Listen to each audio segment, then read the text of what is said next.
I don't know how much better he is. I think he's quite a nice alternative. Bond is, you know, eternally super cool and clean cut and sharp. Eggsy is too, but Eggsy doesn't always get it right, and I think that's the fun of Eggsy. He's not quite formed yet. Maybe one day he'll be James Bond, but for now, he isn't. Amazing. I think we've got 5 Oscar winners in this film, all playing very unlikely, very wacky, psychedelic roles. So, yes, great. Just lastly, do you reckon that you'd throw your hat into the ring one day to be Bond? If I was asked, yeah. Amazing. Amazing, yeah, of course. So great. They were so welcoming. Actually, Colin Firth is a friend of mine, and he was the one who texted me and asked me if I liked the first Kingsman, or I like Kingsman. I said, yes, I loved it. He goes, well, great. We're making another one. I want you to be the villain.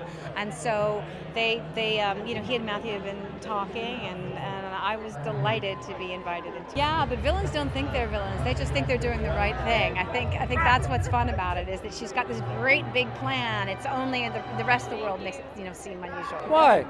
Little thing like getting shot in the face and point blank falling over. No, I know it's Kingsman, so anything's possible.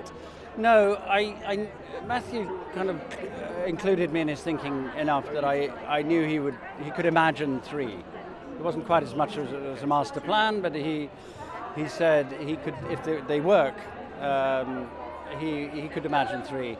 He wouldn't do it unless he got inspired. You know, the muse would have to descend. But I wasn't going to be in them. Also, I think, you know, if you are going to be doing a sequel, they're very tricky things to do. I mean, the graveyard's littered with bad sequels, generally, because you're in that, you know, paradoxical situation where people want a sequel because of the first one. So in some ways, they want that again. And then if you give them that again, they'll just hate you. So you've got to try to find that balance. And one of, I think, the inspired things that Matthew did was to put it something completely fresh, really reset it, set up a whole new situation and new faces and that sort of thing to give it new energy. So I just called my mom. My mom's really Southern, and my dad's like, he grew up in New Orleans. So I basically talked to them. I was like, give me the craziest sayings or the euphemisms that you can possibly think of.